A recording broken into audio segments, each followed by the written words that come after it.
안녕하세요. 저는 최근 시원하게 결혼 파혼하고 전처럼 당당히 살아가고 있는 20대 후반 여성입니다.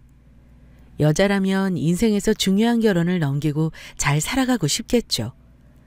저 또한 좋은 사람과 행복한 가정을 꿈꿨으나 결과는 끝이 났네요. 좋은 이야기는 아니지만 시궁창에 빠질 뻔한 제 인생을 구한 사연을 여러분께 소개해 드리겠습니다. 지금부터 저의 결혼 이야기를 들려드릴게요. 저는 대학교 졸업 후 취업한 회사에서 같이 일하던 동료 직원과 호감을 느끼게 되었고 연인 사이로 발전했습니다. 그리고 3년간의 연애 기간을 갖고 남자친구에게 깜짝 프로포즈를 받았어요. 지은아, 우리 3년 동안 잘 싸우지도 않고 알콩달콩 참 행복하게 연애했다.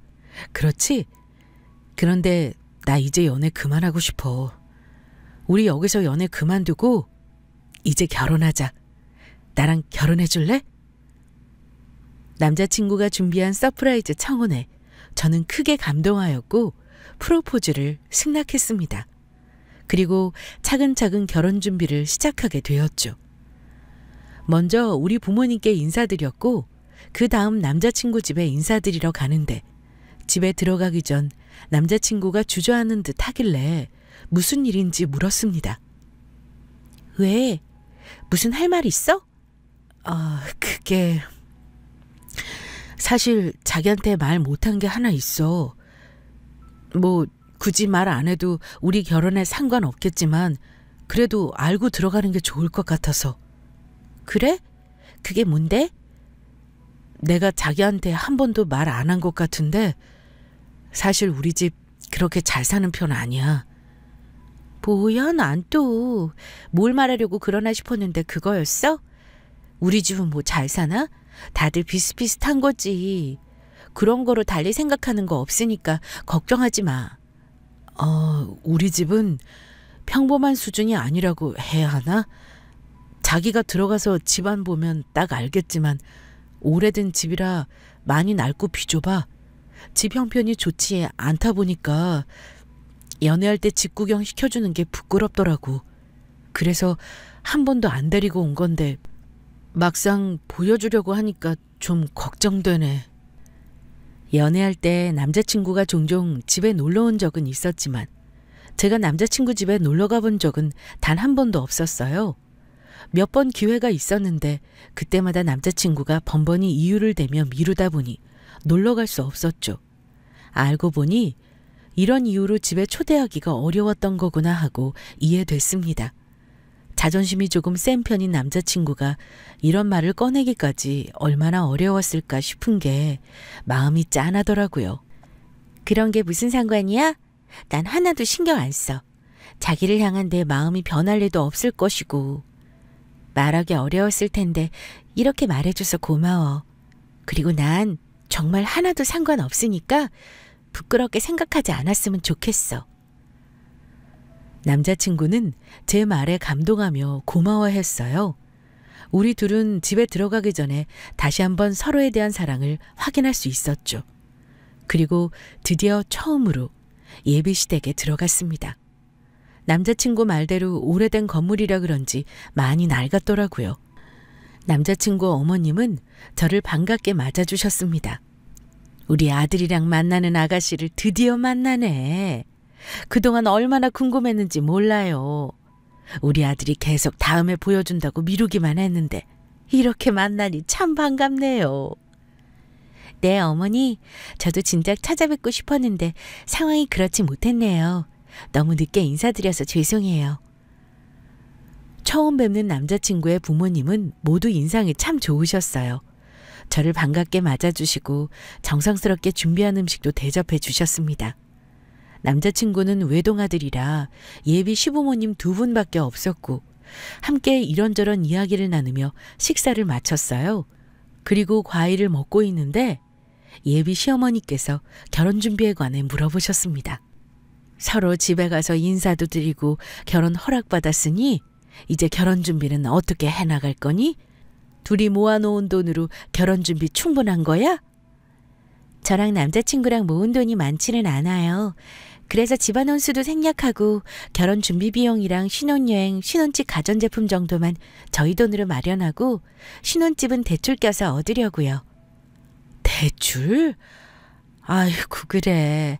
최대한 대출 안 끼고 진행하면 좋은데 형편이 넉넉지 않으면 어쩔 수 없지 뭐. 우리가 너희들 결혼할 때 얼마라도 턱 얹어주면 좋은데 우리 형편도 그렇지 못해. 예비사돈께서는 조금 보태주신다는 말씀 없으시니? 우리보다 형편이 좀 낫다면 부모님이 도와주실 수도 있잖아. 저희 부모님도 여유롭진 않으시지만 조금이라도 도와주신다고 하셨어요. 그런데 아까 말씀드렸다시피 양쪽 집안 호수 없이 진행되는 거라 도움 없이 저희 힘으로 결혼식 진행하는 게 좋을 것 같아요.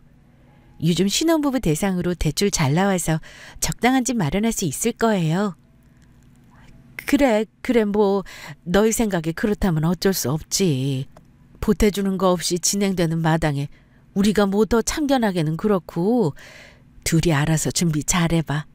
참, 집은 어디로 얻을 생각이니? 아직 생각해둔 곳은 없는데 얻는다면 직장이랑 가까운 곳으로 알아보려고요. 그래? 그럼 우리 동네가 딱 맞네. 우리 집에서 너희 직장까지 차 타면 금방이잖아. 아들이 어릴 때부터 살았던 곳이라 지내기에 나쁘지 않을 것이고. 참, 그러고 보니 여기 근방에 새 아파트가 하나 들어섰는데 괜찮다는 것 같더라. 거기 한번 알아보는 게 어떠니? 아, 거기. 새 아파트라 괜찮긴 하지. 그런데 엄마, 거기는 꽤 비쌀 텐데. 둘이 대출받아서 진행하는 거라며. 나도 어디서 들었는데 신혼부부 대출 금리도 저렴하고 괜찮다더라. 둘이 받을 수 있는 대로 최대한 땡겨받아서 맞춰봐. 둘이서 같이 대출금 갚아나가도 나중에 아파트값 무조건 오르니까 이득이지. 정 부족하면 어쩔 수 없지만 이왕이면 신혼 새 아파트에서 시작하면 좋잖니. 새 아파트면 좋기야 하죠. 우선 어느 정도 대출 가능한지 확인해 봐야 할 것 같아요. 한번 알아볼게요. 예비 시어머니는 동네에 새로 지어진 아파트를 알려주며 이곳에서 신혼생활을 시작하길 바라는 눈치였습니다. 아무래도 아들과 가까운 곳에 있으면 자주 왕래하기 편하니까 그런가 보다 싶었어요. 내심 시댁이랑 자주 마주치며 지내야 하는 거 아닌가 살짝 걱정되기도 했습니다. 모든 며느리는 같은 마음이잖아요. 아무리 시부모가 좋아도 자주 보는 걸 좋아하는 며느리는 이 세상에 단 한 명도 없을 겁니다. 저 또한 그런 마음이었어요. 대강 알아보는 척 신용만 해야겠다 생각했습니다. 본격적으로 남자친구와 결혼 준비에 들어갔고 신혼집을 계약해야 하는데 예비 시어머니가 말한 아파트를 자꾸만 이야기하더라고요. 저번에 어머님이 말씀하신 그 아파트지. 자기도 그 아파트가 마음에 드나 보네? 아무래도 신축이고 어릴 때부터 지낸 우리 동네니까 난 그 아파트가 괜찮을 것 같아. 신축 아파트인 건 나도 좋은데 우린 돈이 부족하잖아. 아무리 대출 풀로 다 땡긴다고 하더라도 가능하겠어? 내 생각에는 어려울 것 같은데? 그래도 혹시 모르잖아. 한번 알아나 보자. 남자친구는 그 아파트가 마음에 들었는지 가고 싶어하는 눈치였어요. 저는 내키지 않았지만 마땅히 거절할 명분이 없었습니다. 남자친구 말대로 매매 가격을 한번 알아보고 현실적으로 포기하게 만들어야겠다고 생각했어요. 남자친구와 함께 여러 부동산에 방문해서 알아보니 제 생각처럼 억소리나게 비쌌습니다. 거봐, 내가 뭐라 그랬어. 신축 아파트라서 장난 아닐 거라고 했지? 자기랑 나랑 아무리 대출 풀로 땡겨도 이건 무리야. 1억이 더 부족한데 이걸 어디서 구해? 그러지 말고 다른 곳 알아보자. 그래도 이왕이면 신축 아파트에서 신혼생활 시작하는 게 좋잖아. 진짜 아쉽다. 1억만 더 있으면 들어갈 수 있는데 어디 돈 구해볼 데 없을까? 돈 구할 데가 어디 있어. 그렇게 해서라도 그 아파트에 꼭 들어가고 싶어? 대출 받는 것도 빚인데 다른 사람한테까지 또 빚지고 싶지 않아. 그냥 우리 분수에 맞는 곳으로 들어가자. 자기야, 막상 돈이 부족해서 싫을 수도 있는데 나중을 생각하면 우리한테 좋은 거야. 앞으로 아파트 값이 얼마나 오를 텐데. 이 좋은 기회를 날려? 내가 아는 지인도 그 신축 아파트로 이사 갔는데 몇 달 사이에 아파트 값이 더 올랐대. 좋게 재테크라고 생각하고 조금 더 생각해보자. 남자친구는 그 신축 아파트에서 꼭 신혼생활을 시작하고 싶어 했습니다. 저는 1억이나 더 필요하고 시댁이랑 가까워서 정말 내키지 않는데 계속 이상한 고집을 피우더라고요. 이래서 결혼 준비하면서 커플들이 많이 싸우고 헤어지기까지 한다던데 저희도 잘못하면 신혼집 문제로 싸울 판이었습니다. 남자친구랑 말씨름하고 싶지 않아서 우선 알겠다고 넘겼어요. 그리고 며칠 후 집에서 부모님과 밥을 먹는데 결혼 준비에 관한 이야기가 나왔습니다. 결혼 준비는 잘 돼가니? 저번엔 신혼집 위치 고민하던데 직장 근처에 구하기로 정한 거야? 아니, 아직 남자친구라 고민 중이야. 고민할 게 뭐 있어. 좋은 곳 다른 사람이 채가기 전에 얼른 계약해야지. 나야 그러고 싶은데 남자친구랑 의견이 좀 안 맞아서 서로 더 생각해 보기로 했어. 무슨 문제 있는 거야? 혹시 돈이 부족한 거니? 엄마는 돈이 부족해서 여러 고민이 많은 건지 걱정하기 시작했어요. 굳이 신혼집에 관한 문제를 부모님께 말씀드리고 싶지 않았는데 엄마가 너무 걱정하시니까 대강 상황을 설명해 드렸습니다. 그랬더니 그 신축 아파트에 관해 잘 아시는 듯 했어요. 아, 거기. 내가 아는 사람도 그 아파트 매매로 샀다더라. 가격이 좀 있기는 한데. 신축이라 공간도 잘 나왔고 편의성도 좋다던데. 무엇보다 아파트 값이 단기간에 확 올랐다고 하더라고. 어느 정도 괜찮은 아파트는 값이 계속 올라가잖니? 이서방 말대로 미래를 생각하면 좋은 재테크가 될 수도 있겠구나. 엄마도 그렇게 생각해? 아, 그럼 뭐해. 재테크로 생각한들 좋을 게 뭐 있어? 1억이 부족한데. 은행에서 대출 풀러받는 것도 무리하는 수준이야. 그런데 어디서 또 1억을 구하냔 말이야? 남자친구랑 엄마 말은 나도 잘 알겠지만 어려운 현실이야. 난 무리하면서까지 그 신축 아파트에서 신혼생활 시작하고 싶지 않아. 그런 거라면 엄마하고 아빠한테 진작 말하지 그랬어. 아무리 너희들끼리 준비한다고 했지만 그래도 이런 건 편하게 털어놨어야지. 그렇게 고민하고 속상해할 필요 없이 바로 도와줄 수 있잖아. 그게 무슨 소리야? 도와주다니? 엄마는 밥을 드시다 말고 자리에서 일어나더니 안방으로 들어갔어요. 그리고 무언가 들고 나와서 제게 건넸습니다. 갑자기 웬 통장이야? 엄마가 제게 건넨 건 통장이었고 갑자기 이걸 왜 보여주나 의아해하면서 통장을 살펴봤어요. 그런데 그 통장 잔액에 몇억 원이 딱 찍혀 있는 겁니다. 이게 뭐야? 엄마가 너 임신했을 때부터 매달 조금씩 모은 돈이야. 나중에 우리 딸 시집 가면 많이는 못 해줘도 이 정도만큼은 꼭 해줘야지 싶어서 네 아빠랑 조금씩 더 보태서 모았어. 저번에 네가 너희들 힘으로 결혼 준비하고 싶다고 해서 차마 주지 못하고 갖고만 있었는데 이렇게 도와줄 수 있어서 다행이네. 이 돈으로 부족한 거 해결하고 이서방이랑 신혼집 계약해. 저도 사람인지라 통장에 찍혀져 있는 엄청난 돈을 보니까 마음이 흔들렸어요. 이 정도 돈이면 신축 아파트에 대출 없이 들어갈 수 있는 수준인데 받을까 말까 망설여지더라고요. 하지만 이내 정신 차리고 통장을 다시 엄마에게 건넸습니다. 아니야. 아무리 그래도 이렇게 큰 돈은 받을 수 없어. 그동안 엄마랑 아빠가 얼마나 노력하며 힘들게 지내셨는지 내가 뻔히 다 아는데 고생해서 모은 돈을 어떻게 날름받아? 저번에 말한 것처럼 부족해도 우리 힘으로 시작하고 싶어. 그게 맞는 것 같고 이 돈은 엄마 아빠 노후자금으로 사용하는 게 좋을 것 같아. 어이구, 누굴 닮아서 이렇게 고집이야? 엄마 아빠가 설마 노후자금도 준비 안 해놨을 것 같니? 걱정하지 마. 다 준비해놨으니까. 이 돈은 정말 우리 딸 생각하면서 모은 거야. 그러니까 이 돈의 주인은 너고 너희 둘의 힘으로 결혼 시작하고 싶다고 했을 때 기특하게 생각했어.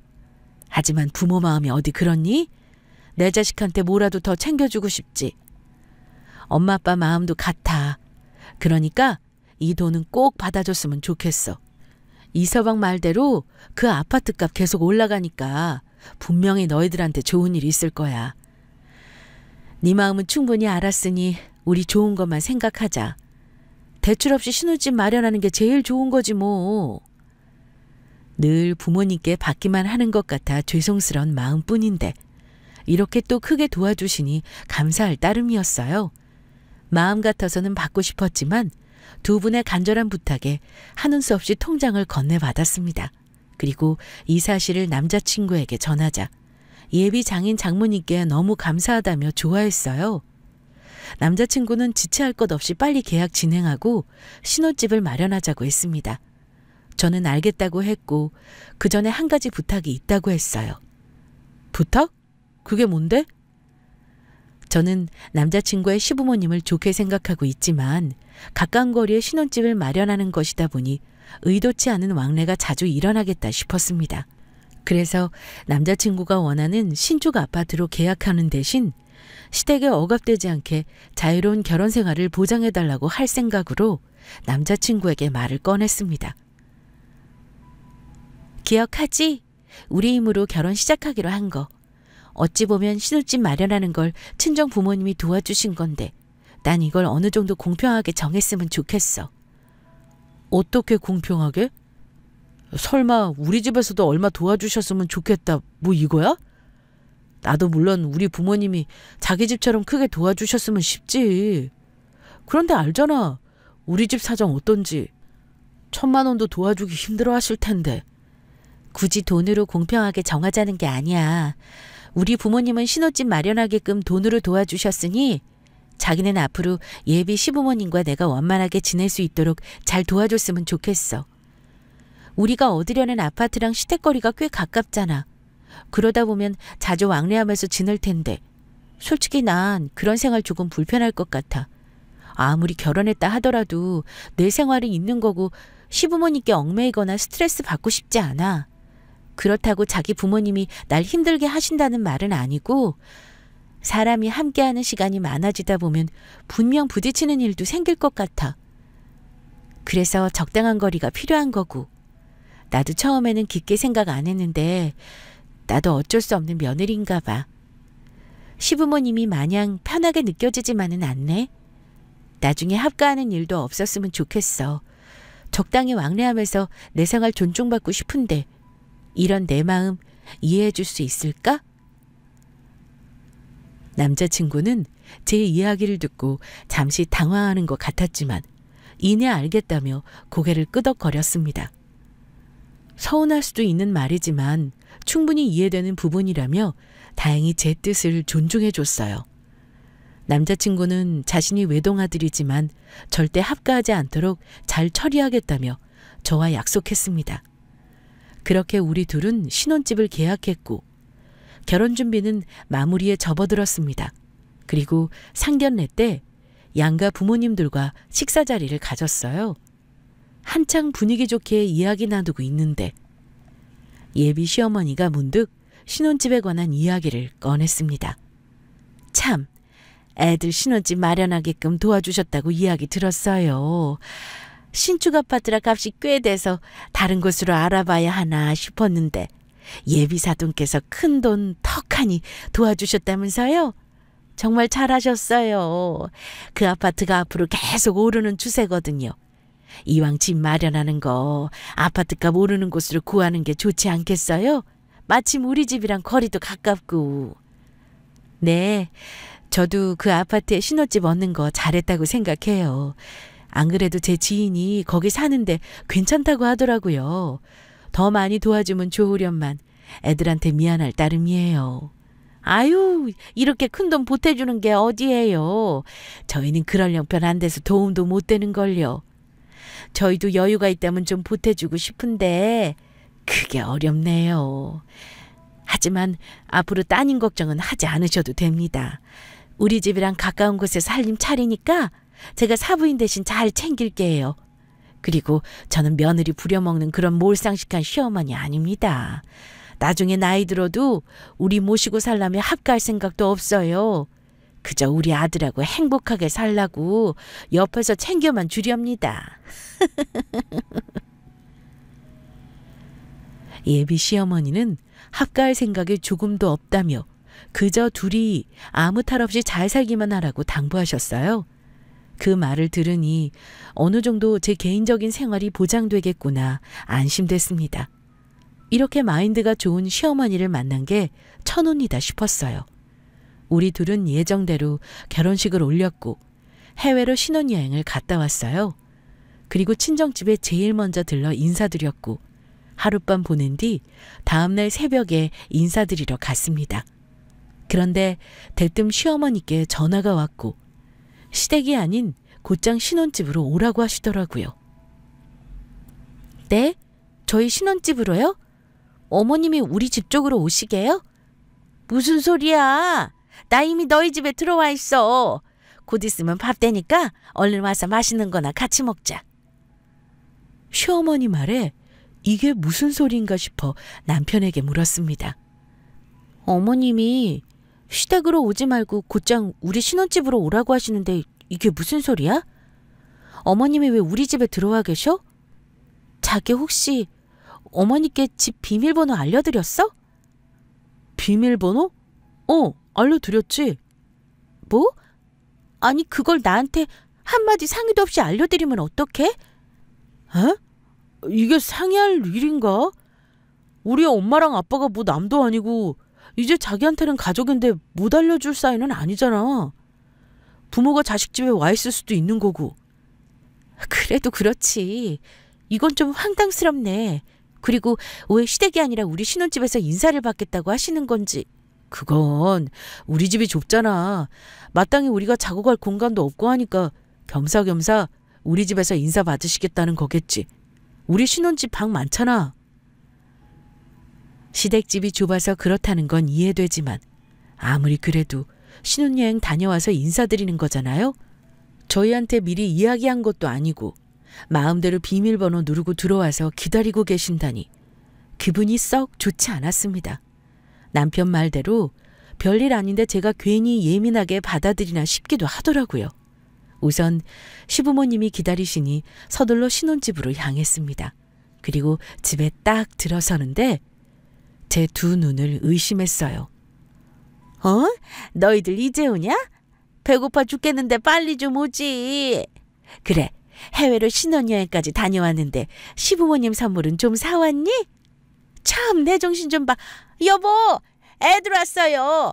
얼른 나와 봐요. 시어머니는 리모컨으로 크게 틀어진 TV의 볼륨을 줄이며 먹고 있던 과일을 옆으로 치웠습니다. 그리고 우리 안방을 향해 크게 소리쳤고 시아버님이 막 잠에서 깬 부수수한 모습으로 나오더라고요. 주인도 없는 집에서 대체 이게 뭔가 싶었습니다. 아버님, 거기서 주무신 거예요? 네 시아버지가 어제 친구들이랑 술을 좀 많이 마셔서 졸려 죽겠다고 하지 뭐니. 그래서 너희 침대에 누워서 한숨 잤어. 참, 그나저나 아무리 신혼집이라고 해도 냉장고에 먹을 게 통 없더라. 기본적인 건 좀 채워놨어야지. 먹을 게 별로 없어서 네 시아버지랑 나랑 너희 오기만을 눈 빠지게 기다렸잖아. 시어머니 말에 부엌쪽으로 고개를 쓱 돌리니 한바탕 난리가 난 모습이 보였습니다. 뒤적뒤적 파헤친 흔적과 무언가 해먹은 자국이 보이더라고요.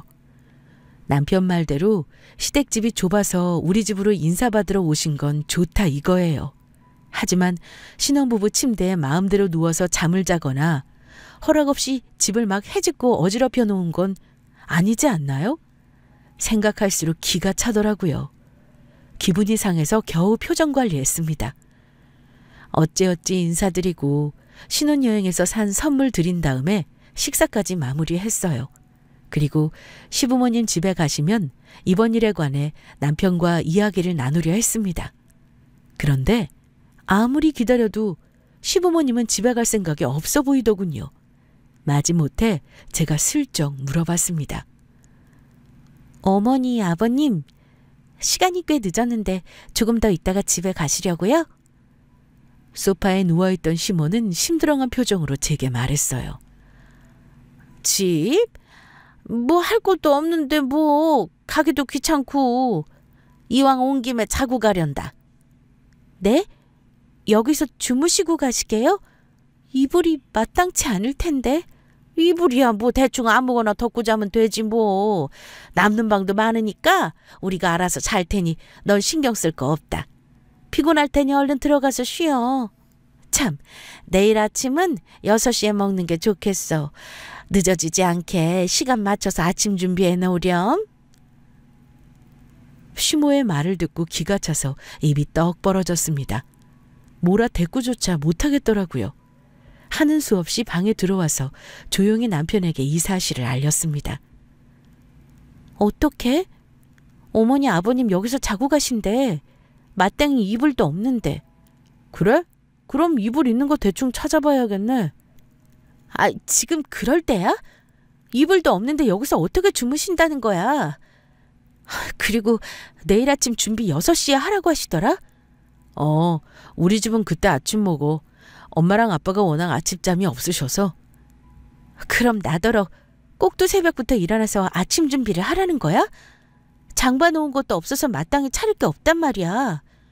에이, 뭐 있는 거로 대충 먹으면 되지. 아무튼 내가 이불 대충 찾아서 부모님 잘방에 갖다 놓을게. 자기는 얼른 씻고 우리 잘 준비하자.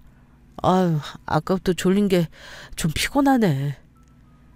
남편은 제 속을 아는지 모르는지 입을 쩍 벌려 연신 하품만 하더니 이불을 챙겨 안방을 나갔습니다. 저는 대체 이게 무슨 일인가 싶어서 기분이 정말 좋지 않았어요. 피곤해 죽겠는데 언제 일어나서 새벽 6시까지 아침을 차리냐고요. 아무리 있는 거로 대충 하라고 하지만 그게 쉽나요? 시부모님께 차려드릴 아침상인데 대충 할 수는 없는 일이죠. 하는 수 없이 꼭두 새벽부터 일찍 여는 시장에서 급히 장을 보고 아침상을 차렸습니다. 6시가 되니까 기다렸다는 듯이 시부모님과 남편이 방에서 나와 식탁 앞에 앉더라고요. 저는 삐질삐질 흐르는 땀을 닦아가며 겨우 자리에 앉았습니다. 그리고 탈 없이 식사를 이어가는데 문득 시모가 아파트 명의에 관해서 묻더라고요. 이 집 명의 누구 이름으로 되어 있니? 아무리 친정집에서 해준 집이라고 해도 딸랑 네 명의로 했니? 앞으로 같이 살 집이고 부부인데 함께 나누는 재산으로 생각해야지. 부부 공동재산인 거 알지? 이왕이면 탈 없이 공동 명의로 하는 게 좋아. 당연하지. 우리 부부가 같이 살 집인데 당연히 공동 명의로 해야지. 안 그래도 장인어른께서 우리 둘 명의로 집 해주셨어. 그래? 아유, 그럼 이렇게 좋은 아파트가 우리 아들 집이라는 거야? 아이고, 내 새끼 성공했네. 남들은 평생 집 마련하느라 아등바등 한다는데 우리 아들은 벌써 이렇게 좋은 아파트 한 채 떡하니 갖고 있고 얼마나 부러운지 몰라. 엄마랑 아빠도 이런 집에서 살아보는 게 소원인데 우리는 죽을 때까지 우리 이름으로 집 한 채 마련 못할 것 같아. 그래도 여기가 내 아들 집이고 가까우니까 앞으로 자주 들여다봐야겠다. 시모의 말을 듣고 온몸에 소름이 싹 돋았습니다. 그리고 남편을 확 째려봤어요. 아니나 다를까 저와 눈이 마주친 남편은 당황한 듯 눈을 피하더니 모른 척 밥만 먹더라고요. 앞으로 펼쳐질 일이 예사롭지가 않아서 이따가 남편을 확실히 단돌이 해야겠다 싶었습니다. 시부모는 아침밥을 먹고 후식으로 과일도 먹은 뒤 나른하게 낮잠 한숨 자고 나서야 집에 돌아갔어요. 그제야 한숨 돌린 저는 기다렸다는 듯이 남편에게 말했습니다. 자기, 아까 왜 내 눈 피했어? 뭐가? 뭐긴. 정말 1억이야? 이렇게 모르는 척 딱 잡아댄다고 그냥 넘어갈 일이냐고. 어머님 하시는 소리 들었잖아. 앞으로 자주 들린다고. 그야 거리도 가깝고 우리 잘 챙겨주시려고 하는 소리지 뭐. 정말 그렇다고 생각해? 난 앞으로 펼쳐질 미래가 훤히 보이는데 왜 자기는 이렇게 남일 보듯 태평해? 하긴 시부모님 오시면 나만 힘들지. 자기는 뭐 불편할 게 있겠어? 에이, 무슨 말을 또 그렇게 해. 우리 엄마랑 아빠가 얼마나 힘들게 하신다고. 겪어본 사람이 알지 자기가 뭐 알겠어. 아, 됐고. 아무튼 우리 결혼하기 전에 한 약속 기억하지? 그냥 얼렁뚱땅 넘어갈 생각 말고 약속 꼭 지켜. 알겠어? 그냥 넘어갈 생각 말고 반드시 약속을 지키라며 남편을 닥달했어요. 남편은 본인이 한 말이 있고 지킨 약속이 있으니 하는 수 없이 알겠다며 작은 소리로 답했습니다. 그러고 나서 다음 날 퇴근해서 집에 들어왔는데 신발장에 시부모님 신발이 떡하니 놓여 있더라고요. 이건 또 뭔가 싶어서 서둘러 들어가 보니 시부모가 소파에 앉아 웃으며 텔레비전을 보고 있었습니다. 어머님, 아버님, 이 시간에 우리 집에는 무슨 일이세요? 말씀도 없이? 내가 내 아들 집에 오는데 굳이 말하고 와야 하니? 그게... 됐고 얼른 가서 저녁이나 차려라. 네 시아버지 아까부터 배고프시다고 난리다. 참, 네 시아버지 고기 좋아하시니까 고기 반찬으로 준비하고. 네, 고기요? 오실 줄 모르고 장도 안 봤는데. 그럼 얼른 가서 장 보면 되겠네. 뭘 꾸물거려? 네 시아버지 배고프시다니까. 퇴근하고 지친 몸으로 집에 들어왔는데 졸지에 장 보고 들어와서 서둘러 저녁 준비를 하게 되었어요. 정신없이 저녁 준비하니까 마침 남편이 집에 들어오더라고요. 남편은 저한테 왔다는 말 한마디 없이 옷을 휙 갈아입더니 시부모님 옆에 앉아 낄낄거리고 웃으며 TV를 보고 있었습니다. 그 꼴을 보는데 속이 다 부글부글 끓어오르더라고요. 너는 이따가 시부모님만 가시면 두고 보자 싶었어요. 저녁상을 다 차리고 함께 모여 앉아 식사하는데 시모가 차린 반찬을 가지고 꼬투리를 잡았습니다. 아이고, 고기가 뭐 이리 질겨? 너 고기 싼 걸로 샀니? 이왕이면 우리 먹을 건데 좀 좋은 걸로 사지. 네? 어머니, 이거 한우를 산 건데 아주 질겨요? 질기다 마다. 내가 지금 한우를 씹는 건지 껌을 씹는 건지 모르겠다. 아무튼 같은 한우라도 상태 보고 괜찮은 거로 사왔어야지. 아직 네가 결혼한 지 얼마 안 돼요. 살림이 서툰가 보다. 앞으로 계속 이렇게 식사 차리면서 꾸준히 실력 늘어갈 생각해라. 집도 가깝겠다. 내일부터 아침마다 너희 집에 와서 같이 식사해야겠어. 네? 시모의 말에 들고 있던 숟가락을 놓칠 뻔했습니다. 이게 무슨 청천벽력 같은 소리인가 싶었어요. 서둘러 도움의 눈길로 남편을 쳐다봤는데 남편은 역시나 저번처럼 고개를 휙 돌려버렸습니다. 그리고 시답지 않은 농담만 하면서 밥을 먹더라고요. 하는 수 없이 울며 겨자 먹기로 밥을 대강 먹고 혼자 뒷정리했죠.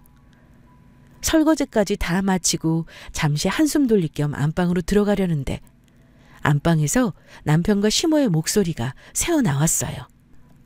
내가 언제 당장 살림 합친데? 그래도 벌써 이러면 와이프가 싫어하지. 내가 시간이 좀 필요하다고 했잖아. 뭐하러 눈치를 보고 있어. 어차피 혼인신고도 했겠다. 이 집 명의도 공동명의인데. 그렇게 좋은 집 놔두고 엄마 아빠가 그 좁아터진 낡은 집에서 사는 게 좋니? 너는 잔말 말고 그냥 모른 척 가만히 있어. 엄마가 다 알아서 할 테니까. 앞으로 밥도 같이 먹고 자주 왕래하면서 이 집에 엉덩이 딱 붙이고 있을 거야. 내 아들 집에 남는 방 좀 쓰겠다는 게 쥐가 어쩌겠어? 이참에 이놈의 거지 같은 집 정리하고 나도 이렇게 좋은 신축 아파트에서 한번 살아보자. 그 전에 네 와이프 살살 시집살이 시키면서 잡아놔야 시험이 무서워서 함부로 못하는 법이야. 지금은 엄마가 네 와이프 길들여야 하니까 너는 그냥 지금처럼 아무 소리 말고 가만히 있어. 알겠어? 저 없을 때 안방에서 쏙닥거리며 남편과 시모가 이야기를 나누고 있었고 저는 의도치 않게 둘의 이야기를 다 듣게 되었습니다. 그동안 남편이 제 눈을 피하고 왜 적극적으로 도와주지 않았는지 단번에 이해되더라고요. 이게 다 시모랑 둘이 짜고 치는 고스톱이었던 거였던 겁니다. 우리 부모님이 사준 집을 꿀꺽하려는 시모도 괘씸하고 저와의 약속을 모른 척하며 뒤통수 치는 남편 새끼에게 깊은 빡침이 몰려왔어요. 시집살이 당하며 사는 삶을 극도로 혐오하는 제가 둘의 계획을 안 이상 가만히 있을 수 없었습니다. 그래서 당한 대로 엿먹이고 처리해야겠다 싶었어요. 늦은 밤 시부모는 집으로 돌아갔고 남편 새끼 보고 소파에서 자라며 저 혼자 안방에서 잤습니다. 그리고 다음날 아침 6시가 되자 시부모가 집으로 찾아왔어요. 그리고 안방에 대고 크게 소리치더라고요. 지금 시간이 몇 시인데 지금까지 자는 거야? 남편은 소파에서 재우질 않나 아침상도 안 차리고 아주 막 나가는구먼. 시부모가 아침 먹으러 오는 거 뻔히 알면서 이게 뭐 하는 짓이야? 너 얼른 안 나오니? 저는 시부모가 오거나 말거나 일어나지 않고 푹 자고 있었어요. 시모의 앙칼진 음성에 최대한 느릿하게 일어나서 잠옷차림으로 시리얼과 우유를 꺼내 식탁에 탁 올려놨습니다. 그러자 시모가 극대노를 하더라고요. 너 지금 뭐 하는 거니? 시부모님 오시는데 잠옷바람에 이걸 아침상이라고 차린 거야? 네? 마지막 식사라서 특별한 아침상을 준비해봤어요. 뭐? 마지막 식사? 이게 지금 나랑 뭐 하자는 거야? 너 아직 잠 덜 깼냐? 아니요. 잠 다 깼고요. 말 그대로 마지막 식사라서 특별히 준비한 거예요. 마음 같아서는 대접에 물 한 사발 떠드리고 싶은데 그래도 제가 너무 착한지라 시리얼과 우유를 대접해드리네요. 얼른 말아드시고 아들 새끼 데리고 집에 가세요. 뭐 아들 새끼? 얘, 너 머리가 뭐 어떻게 된 거 아니니? 하룻밤 사이에 얘가 왜 이래 대체? 왜 이러긴요. 엄마와 아들이 만들어 놓은 판에 끼기 싫어서 이러죠. 둘이 무슨 속셈인지 다 알고 있으니까 모르는 척 시치미 떼지 말고 그냥 까놓고 말하세요. 우리 부모님이 사주신 이 집이 탐나서 합칠 생각이라고. 그래. 요참은 이 집에서 들어앉을 생각이다. 왜? 내가 그러면 안 돼야? 여긴 네 집도 되지만 엄연히 우리 아들 집도 돼. 내 아들 집에 내 마음대로 지내겠다는데 네가 난리야? 당연히 난리죠. 여긴 능력 뭣도 없는 어머니 아들 집이 아니고 어머니 죄집이니까요. 웃기고 있네. 여긴 내 아들 집이야. 너희들이 공동명의로 산 집이잖아. 내 아들 지분도 반반 있다는 거 몰라? 네가 뭐 어떻게 알았는지는 모르지만 기왕 알게 된 거 그래. 내가 속 시원히 말하마. 내가 합가하기 싫다고 내 아들한테 이야기한 건 들었지만 결혼 전이야 무슨 말을 못하겠어. 이 집 얻으려면 우리 한 발 양보하는 모습 보여야 하지 않겠니? 근데 이미 식 올리고 혼인신고한 마당에 결혼 물리기라도 할 거야 뭐 어쩔 거야? 빼도 박도 못하는 거 그냥 포기하고 사는 게 편하다. 우리가 뭐 큰 거 바래? 그냥 많아서 남는 방 중에 하나만 우리가 쓰게 달라 이거야. 이 정도도 못해주면 그게 사람이니? 못돼 먹은 년이지. 그래요. 이렇게 본색을 드러내니까 오히려 좋네요. 저도 더 편히 말할 수 있고. 많아서 남아도는 방이라도 제 방이지 어머님이 쓰실 방 아니에요. 그저 들어놓고 보자는 심보 버리셔야죠. 그리고 빼도 박도 못하긴요. 식만 올렸지 애도 없겠다 물리기 딱 좋지 않아요? 이런 집구석인 줄 알았으면 애초에 결혼식도 안 올렸을 텐데. 뭐 이미 올린 거 어쩔 수 없다고 생각하고 물러나야죠. 결혼식 비용은 아깝지만 돈이 대수해요? 제 인생이 시궁창에 빠질 뻔했는데? 돈 없고 능력 없는 사람들이 비빌 언덕만 있으면 득달같이 달려대는 거 세상에서 제일 싫어하거든요. 아, 그리고 아주 중요한 걸 말씀 안 드렸네요. 어머님 아들하고 저 아직 혼인신고 안 했어요. 자기야, 그게 무슨 소리야? 혼인신고를 안 했다니 저번에 신고하고 왔다고 했잖아. 신혼여행에서 돌아온 뒤 바쁜 남편 대신 저 혼자 혼인신고하러 가기로 했는데 이상하게 갈 때마다 상황이 틀어지더라고요.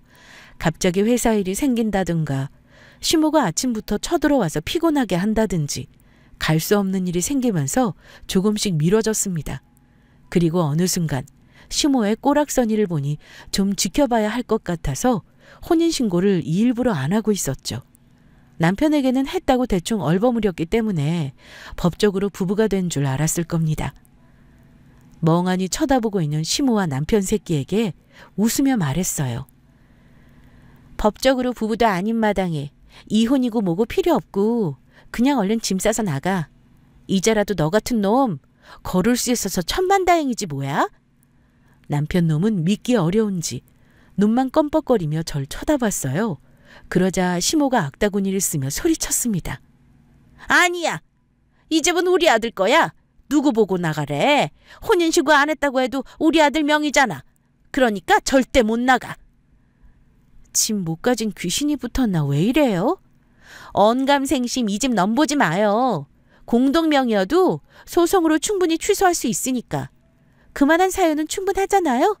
당신 아들과 결혼 전에 문자로 나눈 대화들이 있는데 약속을 지키지 않을 시 이혼할 거고 재산분할 못한다고 했어요. 아들은 순순히 동의했고요. 서면으로 남긴 계약서가 아니더라도 문자로 구두계약이 맺어진 거니 증거로 충분하다고 하네요. 아, 제 친구가 잘 나가는 변호사거든요. 이미 다 알아봤으니 헛된 꿈 꾸지 말고 아들이랑 손 붙잡고 원래 살던 곳으로 돌아가요. 시모는 아니라며 절대 인정할 수 없다고 미친 듯이 악다구니를 써 제꼈고 저는 그런 시모를 무시한 채 남편 짐을 집 밖으로 하나씩 던졌습니다. 남편은 부랴부랴 자신의 짐을 챙기며 당황스러워했고요. 결국 계속 소리 지르는 시모를 내보내기 위해서 변호사 친구를 불렀고 경찰까지 대동한다고 하니 쫄아서 집으로 가버렸어요. 저는 곧바로 친구에게 남편 새끼와의 명의 취소 소송을 진행했습니다. 물론 친구의 말대로 남편은 부모님이 사주신 집에 어떤 지분도 받지 못하고 끝이 나버렸고요. 그 뒤로 뒤늦게 자신이 잘못했다며 다신 시댁과 엮이지 않게 잘 처신하겠다고 울고불고 빌었지만 저는 그런 전남친 새끼를 다 차단하며 다시 태어난 기분으로 하루하루 살고 있습니다. 하마터면 제대로 똥 밟을 뻔했어요. 여러분은 저처럼 못난 새끼 만나지 않길 바랍니다. 그럼 저의 긴 사연 들어주셔서 감사합니다.